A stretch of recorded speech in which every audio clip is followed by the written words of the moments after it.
Hey guys, আসসালামু আলাইকুম। কেমন আছেন সবাই? আশা করি ভালো আছেন। আজকে বাসায় আমের ভর্তা বানাম মরিচের গুঁড়া দিয়ে আম ফাড়ি করে খাবো।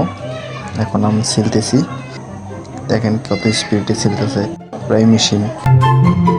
এখন পানিতে ফালাইম, পর পর পর পানিতে কিরে কিরে গেল কই।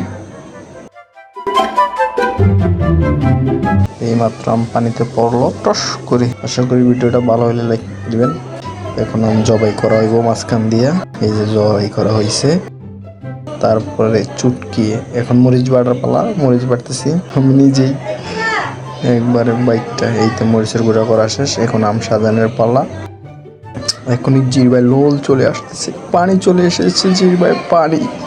ও অমৃতর মতো লাগতেছে।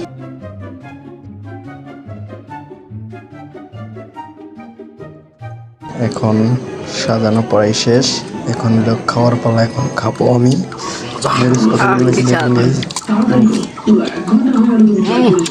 অমৃত।